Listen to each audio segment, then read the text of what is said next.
Част 7. На входа на тази галерия имаше овален стоманен съд, който при моето приближаване се изпълни с кристална вода, пречистена от фин бял пясък. Съдът стоеше на 3 месингови крака. На черно табло имаше гравирани няколко знака от страната, обърната към вратата. Близо до съда имаше ленен воал, а над съда 2 зелени мраморни колони държаха кръгла мраморна плоча. Там, обградена от 2 надписа, се виждаше фигурата на свещения печат, образувана от кръст в 4 цвята, прикрепен към златна напречна дъска, която поддържаше други 2 концентрични кръга, по-големият черен, а другият червен. Към една от колоните бе прикрепена сребърна секира с синя дръжка.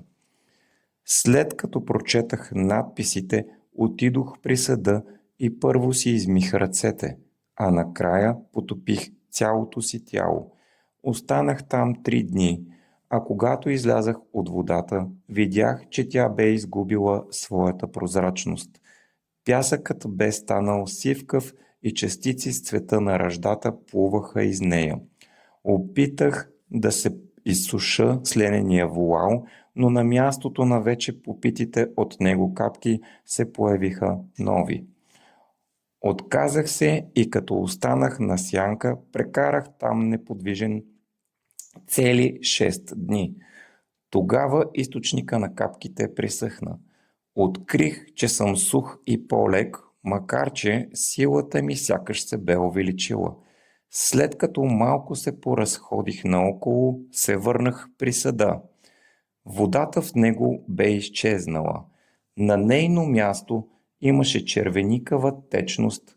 Пясъкът бе сив и метален. Отново се изкъпах, като обаче внимавах да остана само няколко секунди. Когато излязах, забелязах, че съм попил част от течността. Този път не се опитах да се подсуша с плата, защото разтворът, с който бях пропит, бе толкова силен и корозивен, че на мига щеше да унищожи тъканта. Изведнъж се оказах в другия край на галерията, легнал върху легло от топъл пясък, където прекарах 7 дни. След това се върнах при съда. Водата бе, каквато я бях видял отначало. Още веднъж се потопих в нея и след като грижливо се измих, излязох. Този път без никаква трудност се подсуших. Най-сетне, след като се бях пречистил според указанията, които бях получил, се приготвих да напусна тази галерия, в която бях прекарал 16 дни.